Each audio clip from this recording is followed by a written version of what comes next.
محمد یا رب صلی بسم اللہ الرحمن الرحیم۔ سورہ بنی اسرائیل کا رکوع نمبر 9 اور 15ویں پارے کا بھی رکوع نمبر 9 انشاءاللہ آج میں شروع کروں گا۔ حسب معمول اس کا مختصر لفظی ترجمہ، پھر انشاءاللہ اس کی مختصر ترجمہ گرامر، پھر انشاءاللہ اس کی تفسیر۔ اعوذ باللہ من الشیطان الرجیم، بسم اللہ الرحمن الرحیم۔ وَيَسْأَلُونَكَ، اور یہ لوگ سوال کرتے ہیں آپ سے، عن الروح، روح کے بارے میں۔ قل، آپ کہہ دیجئے، الروح من امر ربی، روح میرے رب کے امر میں سے ہے، میرے رب کے حکم میں سے ہے۔ وما اوتیتم، اور نہیں دیے گئے تم، من العلم، علم میں سے، الا قلیلا، مگر بہت تھوڑا، یعنی تمہیں علم بہت تھوڑا دیا گیا ہے۔ وَلَئِن شِئْنَا، واو کا مطلب اور، لئن لام تاکید کے لیے، ان کا معنی اگر، شئنا اگر ہم چاہتے، شیئنا تھا ضربنا کی طرح۔ وَلَئِن شِئْنَا اگر ہم چاہیں، لَنَذْهَبَنَّ بِالَّذِي، میں نے بار بار بتایا ذہب یذہبو کے بعد جب با آتا ہے تو اس کا معنی لے جانا۔ لَنَذْهَبَنَّ لام تاکید کے لیے، نون تاکید کے لیے، لَنَذْهَبَنَّ تو ہم ضرور لے جائیں، بِالَّذِي اس چیز کو، اوحینا الیک جو ہم وحی کر رہے ہیں آپ کی طرف، یعنی وہ علوم جو ہم آپ کی طرف وحی کر رہے ہیں اگر ہم چاہیں تو وہ بالکل غائب کر دیں، لے جائیں، ختم کر دیں۔ ثم لا تجدو، پھر آپ نہیں پائیں گے، وجد یوجدو تھا اصل میں، تجدو توجدو، پھر آپ نہیں پائیں گے، لکا اپنے لیے، بھی اس کے ساتھ، علینا اس کے ساتھ کا مطلب یہ جو چیز ہم لے جائیں گے نا، تو اس کے ساتھ آپ علینا ہمارے خلاف کوئی وکیل نہیں پائیں گے، یعنی جو اس کے ساتھ کوئی وکیل ہو جو اس علم کو واپس لے آئے۔ بھی سے مراد ہے وہ علم جو ہم لے کے جائیں گے، تو لا تجدو لکا بھی، پھر اس علم کے ساتھ آپ نہیں پائیں گے اپنے لیے، علینا ہمارے اوپر، یعنی ہمارے خلاف کوئی وکیل۔ وکیل کہتے ہیں جو مددگار ہوتا ہے، یعنی اگر ہم چاہیں تو جو علم ہم نے آپ کو وحی کے ذریعے دیا ہے اس علم کو ہم بالکل ختم کر دیں، غائب کر دیں، اور پھر آپ ہمارے خلاف کسی کو اپنا مددگار بھی نہیں پائیں گے جو ہم سے لڑ کے وہ علم آپ کو واپس کر دے۔ الا رحمتا من ربک، ہاں مگر تیرے رب کی ایک رحمت ہے۔ ان فضلہ، بے شک اس رب کا فضل، کان علیک ہے تیرے اوپر، کبیرہ بہت بڑا۔ قل، اے نبی کہہ دیجئے، لئن اجتمعت الانس، لئن اصل میں تھا اجتمعت، لئن اجتمعت الانس اگر جمع ہو جائیں انسان، والجن اور جنات، علی اس بات پر، ان یأتو کہ لے آئیں، بمثلی، اتا یا یأتیو کے بعد بھی جب با آتا ہے تو اس کا معنی لانا، اور با کے بغیر ہو تو آنا، علی ان یأتو کہ لے آئیں، بمثلی ھذا القرآن اس قرآن کی طرح، لا یأتون بمثلہ تو اس قرآن جیسا نہیں لا سکتے، وَلَوْ كَانَ بَعْضُهُمْ اگرچہ ہو جائے ان میں سے بعض، لِبَعْضٍ دوسرے بعضوں کے لیے، ظہیرہ مددگار، یعنی اے نبی ان سے کہہ دیجئے کہ اگر سارے انسان اور جنات جمع ہو جائیں اس بات پر کہ لے آئیں اس جیسا قرآن، تو بھی اس جیسا نہیں لا سکتے، اگرچہ یہ سب ایک دوسرے کی مدد کرنے لگیں۔ وَلَقَدْ صَرَّفْنَا، البتہ تحقیق ہم نے پھیر پھیر کے بیان کیا ہے، بار بار بیان کیا ہے، للناسی انسانوں کے لیے، فی ھذا القرآن اس قرآن میں، من کل مثل ہر قسم کی مثال، بار بار تکرار کیا ہے ہم نے اس کو۔ فَأَبَى أَكْثَرُ النَّاسِ پس انکار کیا اکثر لوگوں نے، الا کفورا مگر سوائے انکار کے۔ ابا کا معنی بھی انکار کرنا، اور کفور کفران سے نکلا ہے، انکار کرنا، ناشکری کرنا، یعنی اکثر لوگ نہیں مانتے، مگر مانتے ہیں تو کس چیز کو؟ کفور کو، یعنی انکار کرنے ہی کو مانتے ہیں۔ تو یہ ایک، یعنی اس کا مفہوم کیا ہوگا کہ لوگ نہیں مانتے مگر صرف ایک چیز کو مانتے ہیں، وہ کیا ہے کہ نہیں ماننا، یہ مطلب ہوگا اس آیت کا، کہ اس کے باوجود بھی لوگ نہیں مان رہے ہیں قرآن مجید کو۔ وقالو اور کیا کہتے ہیں یہ لوگ، لن نؤمن لک ہم ہرگز ایمان نہیں لائیں گے آپ پر، یعنی اے محمد صلی اللہ علیہ وسلم آپ پر، حتی یہاں تک کہ تفجرا جاری کر دیں آپ، فجر یفجر تفجیرن، اور فجر یفجر اس کا معنی جاری کرنا، پانی جاری کرنا۔ انفجار کا لفظ عربی میں استعمال ہوتا ہے آج بھی۔ تو تفجر لنا، آپ جاری کر دیں ہمارے لیے، من الارض زمین سے، ینبوعا پانی کا چشمہ، آپ اشارہ کریں زمین سے پانی کا چشمہ نکل آئے۔ آپ نے اردو میں لفظ سنا ہے نا منبع، اس کا منبع اور سرچشمہ ہے یہ، تو منبع وہ جگہ جہاں سے چشمہ پھوٹتا ہے، تو ینبوع بھی چشمے کو کہتے ہیں۔ او تکون لکا، یا ہو جائے آپ کے لیے، جنتن ایک باغ، من نخیل کھجور کا، وعنب عنب انگوروں کو کہتے ہیں، انگور کو کہتے ہیں اعناب اس کی جمع، اور یا ہو جائے آپ کے لیے ایک باغ کھجور سے، وعنب اور انگور سے، فتفجر الانہار پھر آپ جاری کر دیں اس میں نہریں، دریا جاری کر دیں، خلالہا اس کے بیچ میں، خلال کسی بھی چیز کے بیچ کو کہا جاتا ہے، ان باغات کے بیچ میں آپ نہریں جاری کر دیں، تفجیرہ خوب جاری کرنا، فجر یفجر تفجیرن یعنی اسی کی تاکید ہے، آپ جاری کر دیں جاری کر کے، یعنی بہت زبردست طریقے سے جاری کر دیں آپ۔ او تسقطا یا گرا دیں آپ، اسقطا یسقط اسقاطن گرانا، اسقاط حمل کا لفظ سنا ہوگا آپ نے، کہتے ہیں نا یہ چیز ساقط ہے تو گرنے کو کہتے ہیں۔ او تسقط السماء یا گرا دیں آپ آسمان کو، کما زعمتا جیسے کہ آپ کا یہ دعویٰ ہے، جیسے کہ آپ کا یہ دعویٰ ہے، علینا ہمارے اوپر، یعنی آپ کا دعویٰ کیا ہے کہ آپ ڈراتے ہیں نا اللہ کے عذاب سے کہ آسمان بھی گر سکتا ہے اور آسمان سے بلائیں بھی نازل ہو سکتی ہے، تو آپ کا جو دعویٰ ہے تو آپ خود گرا دیں آسمان ہمارے اوپر، کسفن ٹکڑے، کسفہ کی جمع کسف یعنی ٹکڑوں کے طور پہ گرا دیں آپ، آسمانوں کے ٹکڑے گرنا شروع ہو جائیں۔ او تأتی باللہ یا آپ لے آئیں اللہ کو، والملائکتی اور فرشتوں کو، قبیلہ ہمارے سامنے، اقبال کا مطلب بھی کسی کی طرف متوجہ ہونا، قبیل کا مطلب بھی سامنے، جو چیز قبل ہوتی ہے نا وہ آپ سے پہلے ہوتی ہے، تو سامنے کو بھی ایک لحاظ سے پہل کہا جاتا ہے، تو آپ لے آئیں اللہ کو اور فرشتوں کو ہمارے سامنے۔ او یکون لک بیت یا ہو آپ کے لیے ایک گھر، من زخرف سونے کا، او ترقا فی السماء یا آپ چڑھ جائیں آسمان میں، رقیہ یرقا چڑھنا و بلندی کی طرف، ترقی اسی سے نکلا ہے، ترقی باب تفاعل میں جائے گا، ترقیون تھا اصل میں، تفاعل تکلف تو پڑھا جاتا ہے ترقی۔ او ترقا فی السماء یا آسمان میں آپ ترقی کریں یعنی چڑھ جائیں آسمان میں، ولن نؤمن لیکن یہ ذہن میں رکھیے گا ہم ہرگز ایمان نہیں لائیں گے آپ پر، لرقیہ کا آپ کے چڑھنے پر، رقی کا معنی بھی چڑھنا، آپ کے آسمان پہ چڑھنے کا ہم اس وقت تک یقین نہیں کریں گے، حتی تنزل علینا یہاں تک کہ آپ نازل کر دیں ہمارے اوپر، کتاباً ایک کتاب، نقرؤہ جسے ہم پڑھیں، یعنی ایک اوپر سے کتاب بھی لے کر آئیں جسے ہم پڑھیں پھر یقین کریں گے کہ آپ اوپر گئے ہیں۔ قل اے نبی آپ کہہ دیجئے، سبحان ربی میرا رب ہر عیب سے پاک ہے، ہل کنت الا نہیں ہوں میں مگر، بشرن ایک انسان، رسولا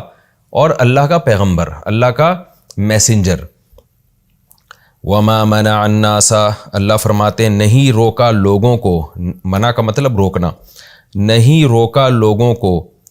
ان یؤمنوا اصل میں تھا من ان یؤمنوا اس بات سے کہ لوگ ایمان لائیں،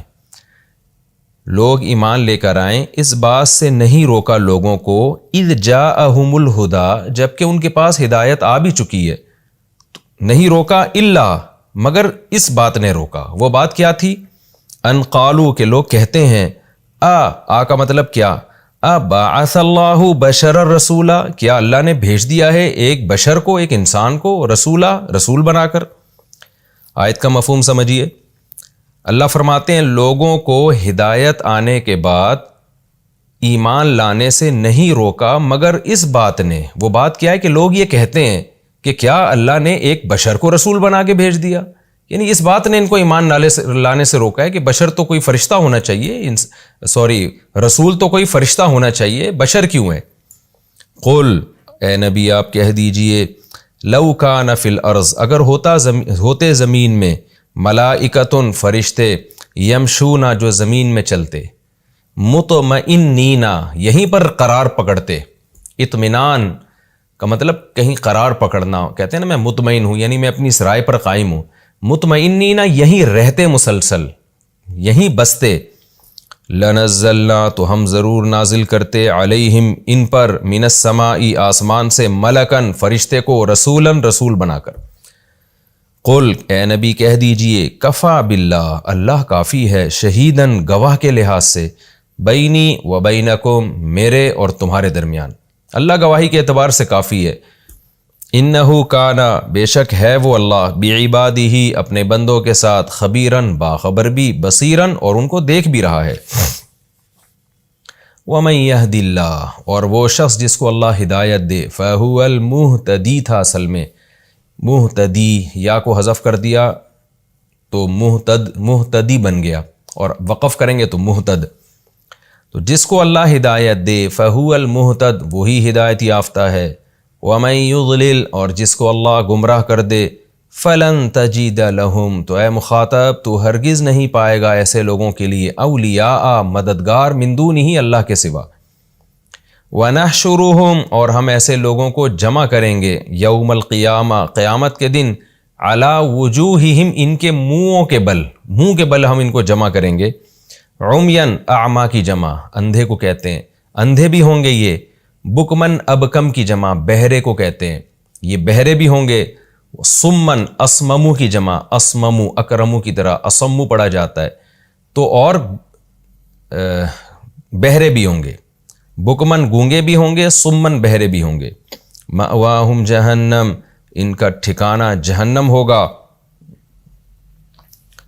کلما خبت جب بھی یہ آگ بجھے گی، خبا یخبو کا معنی آگ کا بجھنا، جب بھی یہ جہنم کی آگ بجھنے لگے گی، زدناہم ہم اضافہ کر دیں گے ان کو، سعیرا بھڑکنے کے اعتبار سے، ان کو کا مطلب ان کی آگ کو، نسبت اللہ نے جہنمیوں کی طرف کی مجازن،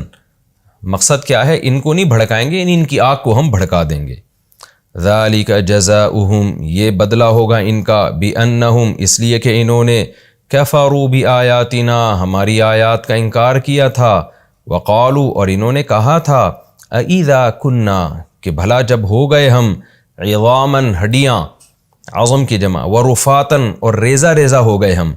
انا تو کیا ہوں گے ہم، انا اصل میں تھا انا نا تو کیا بے شک ہوں گے ہم، لمبعوثون دوبارہ اٹھائے جائیں گے، خلقن جدیدہ ایک نئی تخلیق میں، یعنی کیسے پاسبل ہے، تو یہ لوگ یہ کہا کرتے تھے، اولم یروا کیا یہ لوگ جانتے نہیں ہیں، ان اللہ الذی بے شک وہ اللہ جس نے، خلق السماوات والارض آسمانوں اور زمین کو بنایا، قادرون کہ وہ قدرت رکھتا ہے، علی اس بات پر، ان یخلق مثلہم کہ بنا دے ان جیسوں کو، وجعل لہم اجلا اور بنا دی ہے اس نے ان کے لیے ایک وقت، بنا دیا ہے اس نے ان کے لیے ایک اجل، ایک ٹائم بنا دیا ہے، لا ریب فیہ جس کے واقع ہونے میں کوئی شک نہیں ہے، وہ ٹائم پر قیامت آئے گی۔ فَأَبَى الظَّالِمُونَ پس انکار کیا ظالموں نے، الا کفورا مگر انکار کا، یعنی انکار نہیں کیا، یعنی ظالم لوگ ہر چیز کا انکار کرتے ہیں مگر انکار کا انکار نہیں کرتے، یعنی انکار کرتے ہیں وہ، یہ ایک یعنی ہر زبان کو ظاہر ہے اسی کے محاورے ہوتے ہیں نا، جو جب دوسری زبان میں آپ اس کا لفظی ترجمہ کرتے ہیں تو وہ مفہوم ادا نہیں ہوتا، تو مطلب یہ ہے کہ انہوں نے بھرپور طریقے سے انکار کیا قیامت کا۔ قل اے نبی کہہ دیجئے، لو انتم تملکون اگر تم مالک ہوتے، خزائن رحمتی ربی میرے رب کی رحمت کے خزانوں کے، اذن تو اگر ایسا ہوتا، اذ کان کذا اگر واقعی ایسا ہوتا، لامسکتم امسک یمسک کا معنی روکنا، تو تم روک لیتے، ان خزانوں کو روک لیتے، خشیت الانفاق خرچ ہو جانے کے ڈر سے، تمہیں یہ ڈر لگا رہتا کہیں ختم نہ ہو جائیں، وکان الانسان اور ہے انسان، قطوراً روکنے والا مال کو، بخیل، انسان تو ہے ہی کنجوس۔ یہ میں نے 2 رکوع اکٹھے ہی ترجمہ کر دیے، اس رو میں چلتے چلتے نا رکوع ختم ہونے کا مجھے احساس نہیں ہوا، اور اگلا رکوع بھی اس کا بھی لفظی ترجمہ ہو گیا، کوئی بات نہیں، دونوں کی تفسیر بھی ہم ایک ساتھ ہی نمٹا لیتے ہیں، کر لیتے ہیں، یعنی رکوع نمبر 15، رکوع نمبر 10 سورہ بنی اسرائیل کا، اور 15ویں پارے کا بھی رکوع نمبر 10 بھی ہم نے لفظی ترجمہ مختصر گرامر کے ساتھ کر لیا، اب دونوں رکوع کی تفسیر بھی ہم ایک ساتھ ہی کر لیتے ہیں، رکوع بھی مختصر ہے۔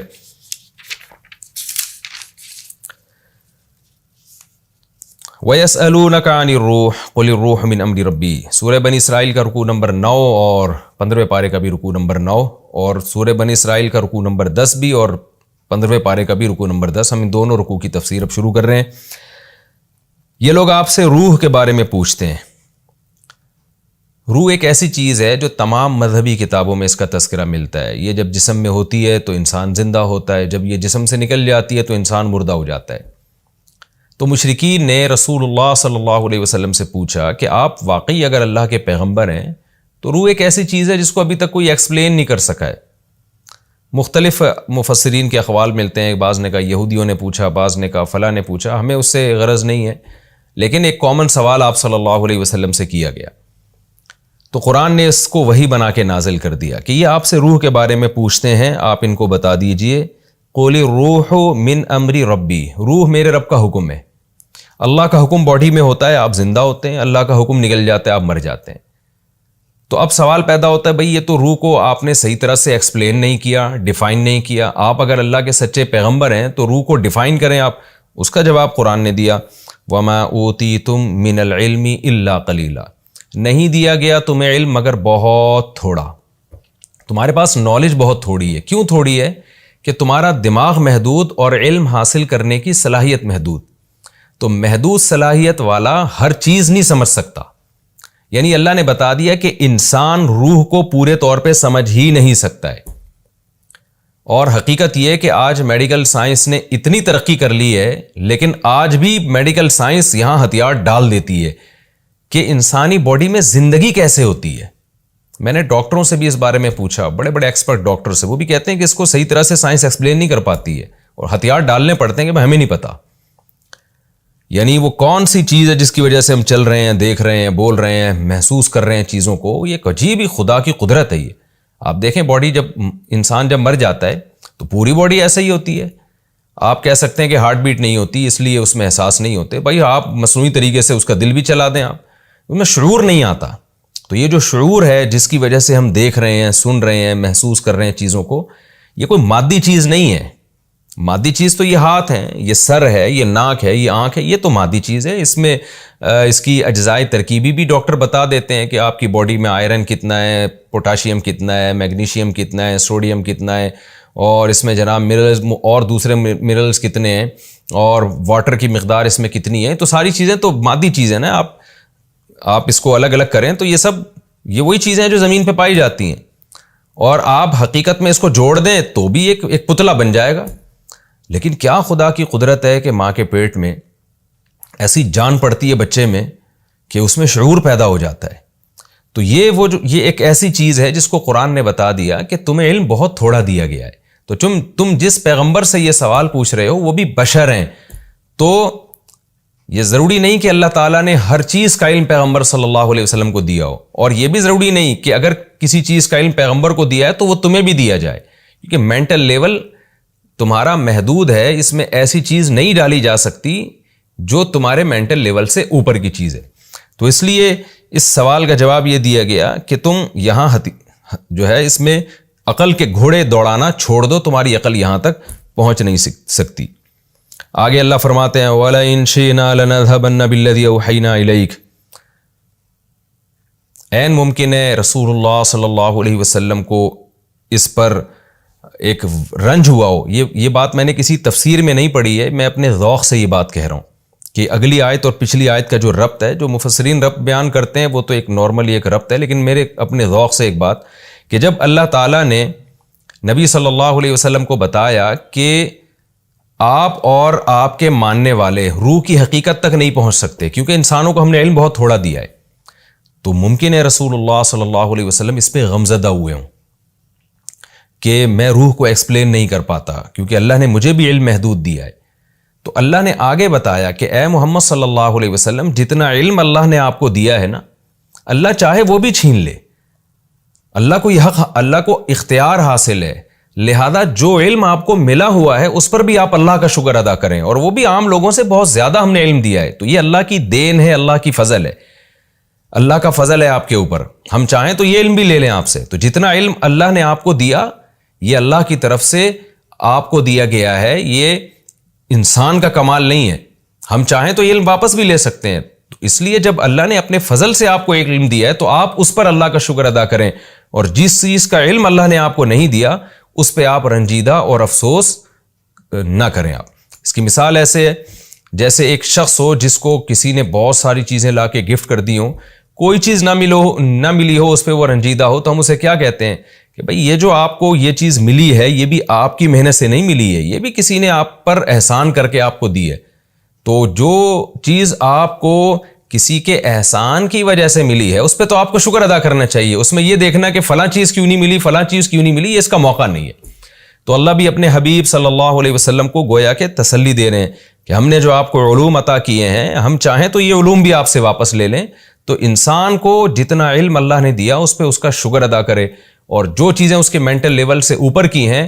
ان چیزوں کا علم حاصل نہ ہونے کی وجہ سے غمزدہ نہ ہو, کیونکہ ہمیں تو جو بھی ملا ہے اللہ کی وجہ, اللہ نے ہمیں بھیک میں دیا ہے گویا کہ وہ. اس لیے آگے اللہ نے فرمایا وَلَئِن شِئْنَا لَنَذْهَبَنَّ, اے نبی اگر ہم چاہیں تو ہم لے جائیں بِالَّذِي أَوْحَيْنَا إِلَيْكَ, اس علم کو جو ہم آپ کی طرف وحی کر رہے ہیں. جتنا علم اللہ نے آپ کو دیا ہم اس کو سلب کر سکتے ہیں. سلب کرنے کی دو صورتیں ہوتی ہیں, آئندہ کے لیے وحی نازل ہونا بند ہو جائے, اور یہ بھی صورت ہو سکتی ہے کہ جو وحی نازل ہوئی ہے وہ جو علوم اللہ نے آپ کو دیے ہیں وہ سارے آپ کے ذہن سے اللہ تعالیٰ اوجھل کر دیں. آگے اللہ نے فرمایا ثُمَّ لَا تَجِدُ لَكَ بِهِ عَلَيْنَا وَكِيلًا, پھر اس علم پر آپ ہمارے لیے کوئی اپنا مددگار, اپنے لیے کوئی ہمارے خلاف مددگار بھی نہیں پائیں گے, کیونکہ اللہ سے بہرحال کون لڑ سکتا ہے, کون ہے جو اللہ سے وہ علوم چھین کے آپ کو واپس دے دے, یہ پاسبل نہیں ہے. الا رحمۃ من ربک, یہ الا قرآن کا بہت جگہوں پر بڑا مزیدار ہوتا ہے. میں حرم میں نماز پڑھ رہا تھا, شیخ المعیقلی حرم کے امام ہیں, بڑی زبردست تلاوت کرتے ہیں. جب سورہ معارج پڑھ رہے تھے عشاء کی نماز میں پہنچا عمرے کی نیت سے, تو وہ سورہ معارج بڑی پیاری آواز میں پڑھتے ہیں, وہ بہت پیارا قرآن پڑھتے ہیں کہ ان الانسان خلق ہلوعا اذا مسہ الشر جزوعا واذا مسہ الخیر منوعا. اللہ تعالیٰ انسان کی شکایتیں بیان کر رہے ہیں کہ انسان بڑا جلد باز ہے, جب اسے مصیبت پہنچتی ہے صبر نہیں کرتا, چیخو پکار شروع کر دیتا ہے, اور جب اسے خوشی پہنچتی ہے تو شکر نہیں کرتا, اترانے لگتا ہے. اذا مسہ الشر جزوعا واذا مسہ الخیر منوعا, اور بخل کرنے لگتا ہے. الا المصلین, یہاں بھی الا ہے, اللہ فرماتے ہیں ہاں الا کا مطلب آسان ترجمہ ہوگا ہاں کچھ لوگ ہیں جو ایسے نہیں ہیں, المصلین جو نمازیں قائم کرتے ہیں, والذین الا المصلین الذین هم علی صلاتهم یحافظون, جو اپنی نمازوں کی حفاظت کرتے ہیں, لاماناتهم وعہدهم راعون, اپنی امانتوں اور معاہدوں کی پابندیاں کرتے ہیں. یعنی جو اچھے لوگوں کی صفات ہیں جن میں یہ صفات پائی جائیں گی وہ ایسے نہیں ہوں گے. تو اکثر جگہ قرآن کا جو اللہ ہے نا وہ ایک تلوار کی طرح ہوتا ہے کہ اللہ کچھ لوگ ایسے ہیں, یعنی اللہ تعالیٰ گویا ٹاپک کو بالکل چینج کر رہے ہوتے ہیں. یہاں بھی ایسا ہے, علماء لکھتے ہیں کہ جب رسول اللہ صلی اللہ علیہ وسلم پر یہ آیات نازل ہوئی ہوں گی تو آپ صلی اللہ علیہ وسلم کا دل کیسے ہل گیا ہوگا کہ اللہ ایک گویا کہ ایک طرح کی صورتاً تو یہ دھمکی ہے کہ اگر ہم چاہیں تو جو علم اے محمد صلی اللہ علیہ وسلم, جو علوم ہم نے آپ کو دیے ہیں ایک سیکنڈ میں سارے ختم کر دیں ہم. تو علماء کہتے ہیں آپ صلی اللہ علیہ وسلم کا دل کیسا دہل گیا ہوگا یہ آیت سن کے کہ بھئی اللہ تو بڑا مستغنی ہے, وہ تو اس سیکنڈوں میں مجھ سے سارے علوم چھین سکتا ہے. اور پیغمبر کے دل میں جو قدر ہوتی ہے نا جس نعمت کی سب سے زیادہ وہ ہے علم. ایک کروڑ پتی ارب پتی آدمی ہو جو پیسے پہ بڑا مرتا ہو, ہر وقت دولت کی فکر میں لگا رہتا ہو, اسے سب سے بڑا کھٹکا یہ ہوتا ہے کہ مجھ سے دولت چھن نہ جائے. ایسے موقع پہ حکومت, کوئی پاورفل ریاست اس سے آ کے کہے یا بادشاہ اس سے آ کے کہے کہ میں چاہوں تو سیکنڈوں میں تمہاری دولت تم سے چھین لوں, تو آپ سوچئے جو سیٹ جس کے دل میں پیسے کی محبت ہے وہ ویسے ہی ہر وقت ڈرا رہتا تھا جیسے کہ دولت مند لوگ ڈرتے ہیں. جس چیز سے انسان کو محبت ہوتی ہے نا اس کے بارے میں خوف ہوتا ہے کہ چھن نہ جائے. تو وہ پہلے ہی ڈرا بیٹھا تھا کہ یار یہ کہیں اتنی بڑی نعمت مجھ سے چھن نہ جائے, اوپر سے ایک بادشاہ یہ پیغام بھجوا دے کہ میں جب چاہوں تم سے چھین لوں, یہ سب میرے اختیارات میں, تو کیسا ڈر جائے گا کیا, اور وہ تو یعنی اور زیادہ ڈپریشن میں چلا جائے گا. تو پیغمبروں کی نظر میں جو سب سے بڑی اور ویلیویبل نعمت ہے نا وہ علم ہے. پیغمبر دولت پہ نہیں مرتے, وہ تو دنیا کو مسافر خانہ سمجھتے ہیں. تو سوچئے جب رسول اللہ صلی اللہ علیہ وسلم کو اللہ نے یہ آیت سنائی اور آپ پر یہ آیت نازل کی کہ اے محمد صلی اللہ علیہ وسلم اگر ہم چاہیں تو سیکنڈوں کے اندر یہ سارے علوم آپ سے چھین لیں اور پھر آپ کوئی مددگار بھی نہیں پائیں گے اپنا جو ہم سے یہ علوم لے کر آپ کو دے دے، تو کیسی بجلی گری ہوگی سید الانبیاء صلی اللہ علیہ وسلم کے دل پر۔ اس لیے اللہ نے اللہ کی تلوار چلا دی کہ اے محمد آپ غم نہ کیجئے، الا رحمتا من ربک، ہاں تیرے رب کی رحمت، ان فضلہ کان علیک کبیرا، واقعی اس کا فضل تیرے اوپر بہت زیادہ ہے۔ کیا مطلب؟ جس پر اتنا زیادہ فضل ہو اور تیرے رب کی رحمتیں بھی ہوں تو وہ پھر علوم دینے کے بعد چھینتا نہیں ہے۔ تو علماء کہتے ہیں اس اللہ کی تلوار جو چلی ہے نا، اس سے سید الانبیاء صلی اللہ علیہ وسلم کو تسلی حاصل ہوئی ہے کہ میرا رب مجھ سے چھینے گا نہیں ہے، کیونکہ اللہ نے کہہ دیا اللہ رحمتا من ربک، تیرے رب کی رحمت، ہاں اگر تیرے رب کی رحمت ہو تو پھر یہ نہیں ہوگا۔ اور اگلی آیت میں بتا دیا کہ رحمت ہوگی، کیوں؟ ان فضلہ کان علیک کبیرا، اے محمد صلی اللہ علیہ وسلم بے شک اس رب کا فضل تیرے اوپر کبیرہ بہت زیادہ ہے۔ تو جب جس پر بہت زیادہ فضل ہوتا ہے اس سے اللہ نعمتیں چھینتا نہیں ہے۔ آگے اللہ فرما رہے ہیں قل ان اجتمعت الانس،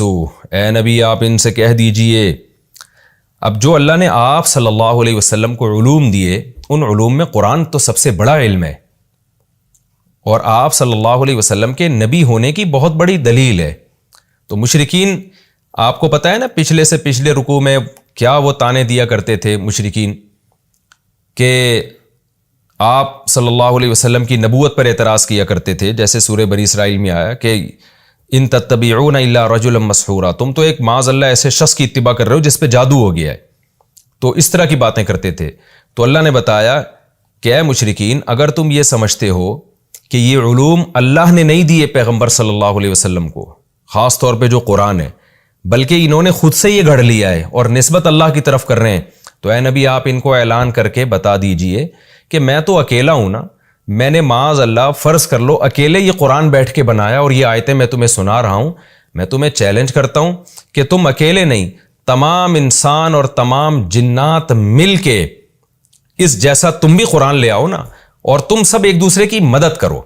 ایک تو یہ ہوتا ہے نا کہ سارے اپنے طور پہ بیٹھ کے آیتیں بنانا شروع کر دیں، تو کوئی نہ کوئی تو ممکن ہے نکال کے لے آئے ایسی آیتیں۔ بھی سارے شعراء، سارے خطیب جب بیٹھیں گے کہ بھئی ہم بھی ایسا مضمون بنانے کی کوشش کرتے ہیں جس کا انداز بیان ایسا ہو اور اس کے مضامین ایسے ہوں، تو ہزاروں لوگ جب مل کے کام کرتے ہیں تو کوئی نہ کوئی تو کامیاب ہو جاتا ہے نا۔ تو اللہ کہتے ہیں یہ طریقہ بھی اختیار کرو، اور اگر اس میں ناکام ہو جاؤ، کوئی بھی اس جیسا قرآن نہ لا سکے، تو پھر سب مل کے کوشش کرو کہ بھئی ہم ایک دوسرے کو مشورہ دیتے ہیں کہ ایک آیت بناؤ اور پھر بڑے بڑے فصیح اور بلیغ شعراء کو لے کر آؤ، خطیبوں کو لے کر آؤ، ان سے کہو کہ بھئی اس آیت میں بتائیں کہ کیا ہم چینجنگ کریں کہ یہ ایسی بلیغ بن جائے جیسے قرآن کی آیت ہے، اور یہ جملہ، یہ سینٹنس آپ بتائیے، ایسا مضمون ہم پیش کریں لوگوں کے سامنے۔ تو سارے خطیب مل کے جو ہے نا، جیسے اس کی مثال ایسے نا جیسے آپ کوئی بہت بہترین مضمون لکھتے ہیں، میں نے ایک ٹاپک دے دیا کہ بھئی یہ ایک ٹاپک ہے، 1000 طلبہ کو میں نے ذمہ لگا دیا کہ سب اس ٹاپک پر بہت اچھا لکھیں، تو ظاہر ہے ان ہزاروں میں ایک تو ایسا ہوگا نا جو سب سے اچھا ہوگا، تو وہ کتنا اچھا ہوگا۔ تو ایک طریقہ تو یہ ہے چیلنج کا، لیکن قرآن کہہ رہا ہے کہ تم ہزاروں مل کے بھی کرو گے نا تو پھر بھی اتنا اچھا نہیں بنا سکتے جیسا قرآن ہے۔ اور ایک طریقہ یہ، میں ایک ٹاپک دیتا ہوں اور 1000 طلبہ کے ذمہ لگاتا ہوں کہ تم سب مل کے ایک ٹاپک لکھو، لہذا جو الگ الگ ٹاپک پر جب تم نے مضمون لکھا ہے تو سب ایک دوسرے کو سے کریکشن کرواؤ، اور کریکشن کر کے بلاغت کی انتہا تک پہنچا کے ایک مضمون لے کر آؤ۔ تو سارے مل کے بھی ایک مضمون ایسا نہ بنا سکیں، تو سوچئے کہ پھر یہ چیلنج کتنا بڑا چیلنج ہوگا۔ یعنی سب مل کے آپس میں بیٹھ کے مشورہ کریں، بھئی یہ جو ہم نے اس ٹاپک پر جو مضمون لکھا ہے، دوسرا کہے اس میں یہ خرابی ہے، اس جملے کو یوں کر لو تو زیادہ بہتر ہو جائے گا، سب کے مشورے شامل ہو کے بھی ایک ایسا مضمون نہ لکھا جا سکے تو یہ کتنی بڑی شکست ہوگی۔ تو قرآن دونوں طرح کے چیلنج یہاں پیش کر رہا ہے۔ قل، اے نبی ان سے کہہ دیجئے، لئن اجتمعت الانس والجن علی ان یأتوا بمثل هذا القرآن، اگر جمع ہو جائیں انسان اور جنات علی اس بات پر ان یأتوا بمثل هذا القرآن کہ اس جیسا قرآن لے کر آ جائیں، یعنی کتاب لے کر آ جائیں، لا یاتون بمثلہ، تو نہیں لا سکتے۔ یہ بھی عجیب بلاغت ہے قرآن کی۔ ایک تو آپ جب کسی کو چیلنج کرتے ہیں تو چیلنج کا ایک طریقہ یہ ہوتا ہے کہ آپ اس کو چیلنج دے دیتے ہیں کہ تم کر کے دکھاؤ، اگر تم نے کر لیا تو ہم ہار مان جائیں گے، اور اگر نہیں کر سکے تو مان لینا کہ بھئی ہم جیتے تم ہارے۔ لیکن ایک چیلنج وہ ہوتا ہے خبر دی جاتی ہے کہ ہم پہلے سے بتا رہے ہیں کہ یہ پاسبل نہیں ہے۔ جب آپ کو اپنی فتح کا 100% یقین ہوتا ہے نا، تو پھر آپ کے چیلنج کا اسٹائل اور انداز یہ ہوتا ہے کہ بھئی میں تمہیں چیلنج کر رہا ہوں اور میں تمہیں پہلے بتا دوں کہ 100% ہارنا تم ہی نے ہے۔ تو قرآن کا یہ دوسرا انداز ہے، قرآن خبر دے رہا ہے، چیلنج کے انداز نہیں کر رہا کہ تم بھی کرو ہم بھی کرتے ہیں، ہم تو لا رہے ہیں تم بھی لے کر آؤ تو دیکھتے ہیں ایسا پاسبل ہے یا نہیں ہے، اگر پاسبل نہیں ہے تو مان لینا، پاسبل ہو گیا تو نہ ماننا۔ لیکن قرآن خبر دے رہا ہے، لا یاتون بمثلہ، اے نبی آپ ان کو خبر دے دیجئے کہ یہ پاسبل ہی نہیں ہے۔ وَلَوْ كَانَ بَعْضُهُمْ لِبَعْضٍ ظَهِيرًا، یہ انفرادی طور پر یہ محنت کریں یا ایک دوسرے کے ساتھ مددگار بن جائیں تو بھی ممکن نہیں ہے یہ۔ وَلَقَدْ صَرَّفْنَا لِلنَّاسِ فِي هَذَا الْقُرْآنِ، اے اللہ یہ چیلنج تو قرآن میں کئی بار دے چکا ہے، اور جو آیتیں تو پیش کر رہا ہے جس طرح سے، یہ آیتیں تو بار بار درس میں آ رہی ہیں، تو اس کا قرآن نے جواب دیا البتہ تحقیق ہم نے لوگوں کے لیے، انسانوں کے لیے اس قرآن میں آیتوں کو پھیر پھیر کے بیان کیا ہے۔ پھیر پھیر کا مطلب مختلف انداز سے انہی مضامین میں تکرار کی ہے، اس کو ریپیٹ کیا ہے تاکہ لوگوں کی سمجھ میں بات آئے، تاکہ لوگ اس پر ایمان لے کر آئیں۔ لیکن اللہ فرماتے ہیں من کلی مثل، ہر طرح سے کی مثالوں کو ہم نے بار بار ریپیٹ کیا ہے مختلف انداز سے۔ صرفنا کا معنی ہوتا ہے مختلف انداز سے پھیر پھیر کے بیان کرنا۔ فَأَبَى أَكْثَرُ النَّاسِ، اللہ شکایت کر رہے ہیں لیکن اکثر لوگ سوائے انکار کے کسی اور آپشن کو قبول نہیں کرتے، وہ پھر بھی انکار کر رہے ہیں اس قرآن مجید کا۔ وقالوا، اور کیسے بیہودہ اعتراضات کرتے ہیں سید الانبیاء محمد صلی اللہ علیہ وسلم پر۔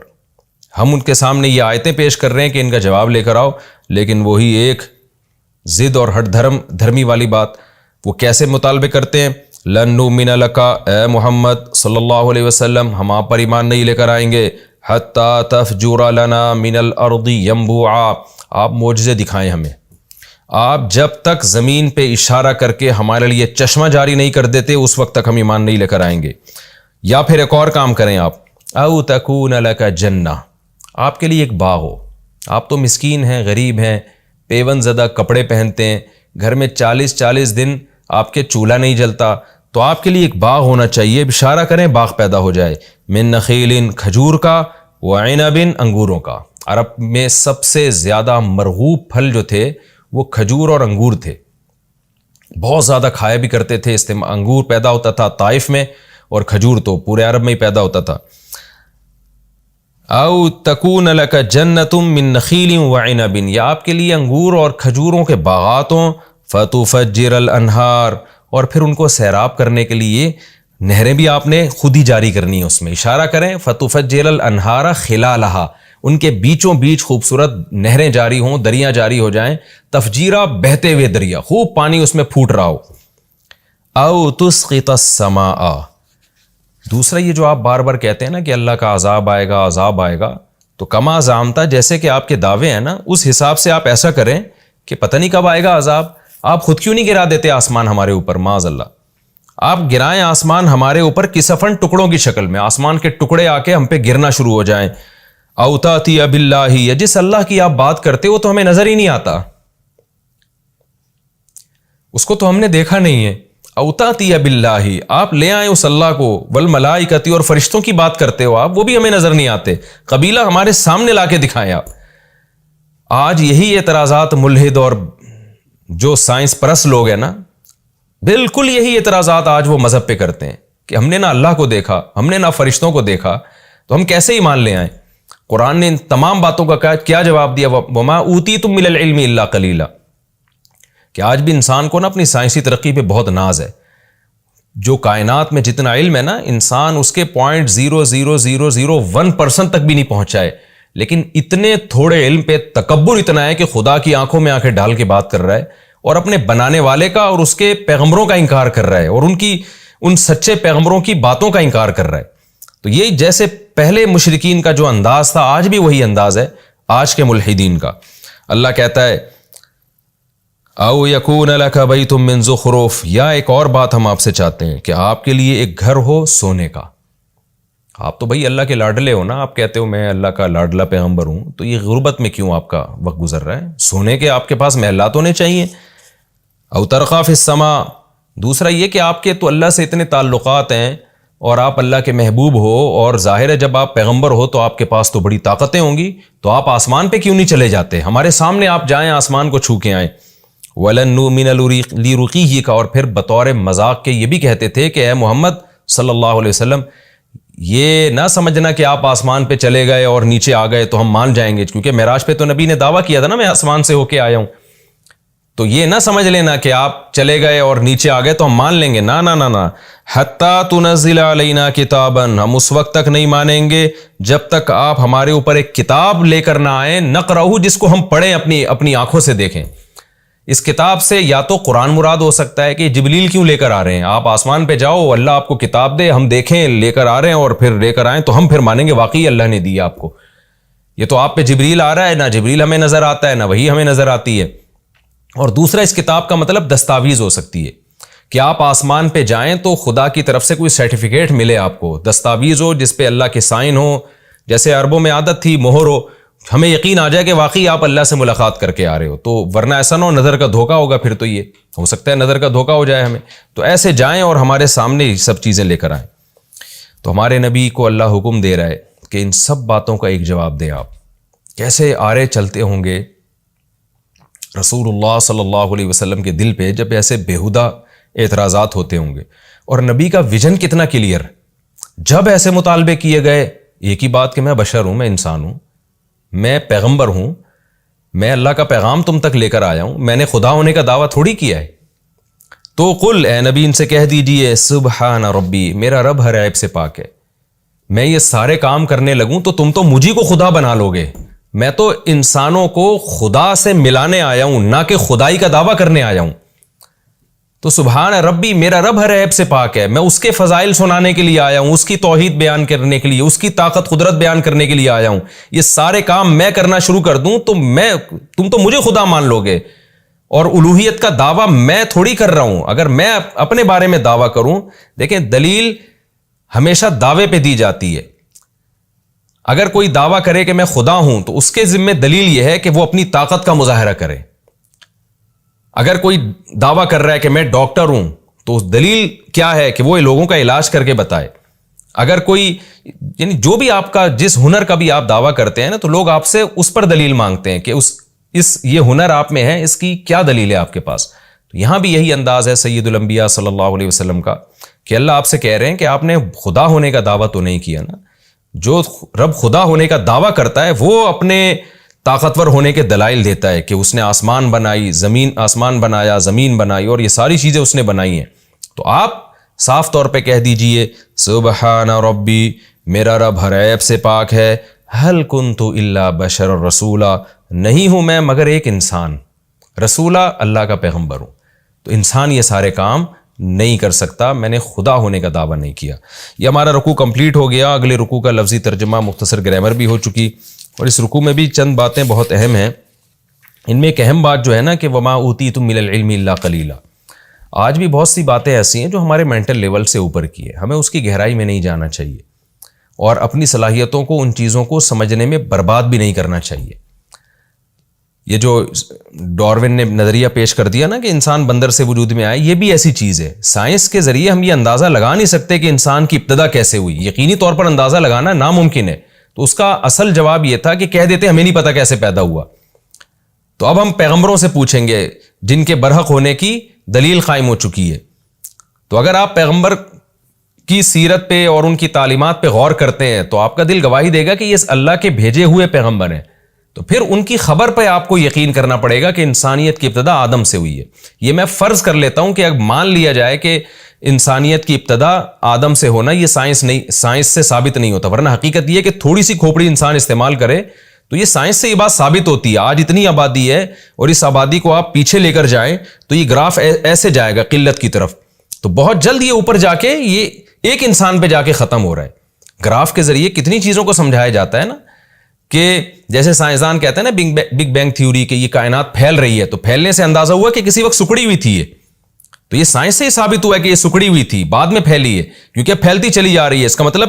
جتنا ہم ماضی میں جائیں گے سمٹتی چلی جائے گی. تو انسان کا جو گروتھ ریشو ہے وہ بڑھتا چلا جا رہا ہے. تو آپ ایک گراف بنائیں تو اس کا مطلب اسی سپیڈ کے ساتھ پیچھے اس کو آپ کم کرتے چلے جائیں، تو سارے پیچھے انسان ہی آپ کو نظر آئیں گے، اور آخر میں جا کے ایک